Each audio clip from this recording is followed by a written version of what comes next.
everybody, welcome to my channel. Please feel free to like, share, subscribe, and comment if you would like to. Today was big news in the world of crime. Chad Daybell has been arrested. How do we feel about that? He was married, as you know, or still is, married to Lori Vallow Daybell, whose children, Tylee Ryan and Josh Vallow, have not been seen since about the first week of September of last year. And the grandparents were the ones who sounded the alarm on this, because they used to have phone calls, and those tapered down to nothing. And so they were the ones that said, "Could you do a welfare check? We need to know. Are they okay? Are they not okay? What's going on?" So we know that her husband, late husband, was in the process of divorcing her because of her cult-like beliefs, and he feared for his life.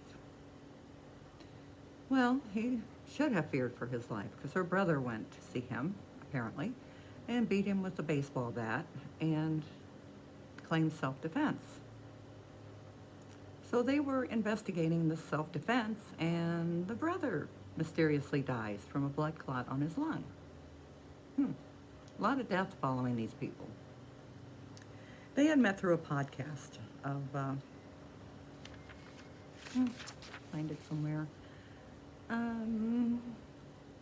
preparing people for the end times. Okay, that's how they met. So she, after her husband then passes away, she moves to Idaho, where he is. And mysteriously, his wife passes away from natural causes. She was 49 years old. But nobody questions it. I guess, they thought he was part of the community. They knew him. And yeah, it's weird, but yeah, it could happen, which it could. But I don't think so, because he married Lori 2 weeks after his wife had died. So now they are exhuming her body as well to find out more, because they had declined an autopsy, because, if he was trusted, everybody believed him. So they get married. And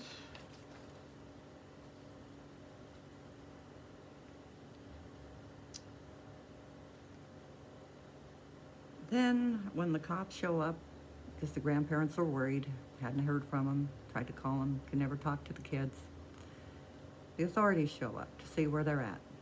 And she comes up with this story, well, they were with these people or that people, and so they leave, and they check this out, and these people don't know anything about it. So they go back, and they're all gone. So they go to Hawaii, thinking they're going to escape. Well, no, didn't happen. A judge in Idaho filed papers that she must return to Idaho and produce these children, which she did not do. So therefore, she's in contempt. So she is locked up on a number of charges, like non-support, contempt of court, and yada yada. And now, heavy equipment was brought in, and human remains were found on Chad's property. So he is also arrested and supposed to be going before a judge today, in fact. So it will be interesting to see what the judge has to tell him. So here's my thought. Did she spill the beans somehow? Maybe she doesn't want to spend the rest of her life in jail or prison. Maybe she said, well, yeah, I do know where they're at. They're actually buried behind the barn.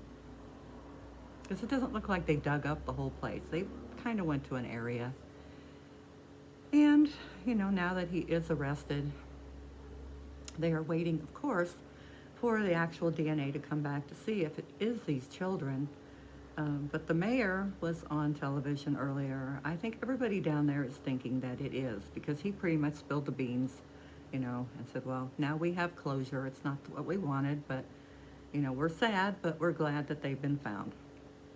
And then someone asked him, well, is it these children? And then he backtracked a little and went, well, we don't know.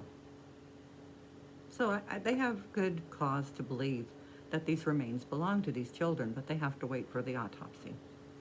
So I'm hoping now that they have him, they will keep him on a very high bail, if they even give him a bail. I think what we're going to see in the next few months, if these children are actually buried on his property, is a lot of this.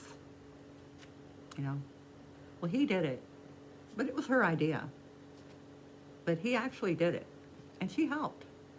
So I think they're going to be turning on each other, because usually that's what happens.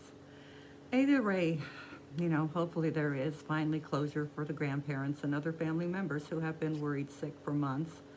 And while it's not the outcome that they wanted to see, you know, the person's responsible, her sons, not just one, both of them, are going to be held accountable, and hopefully, you know, justice will be served in this case. So thank you, and bye.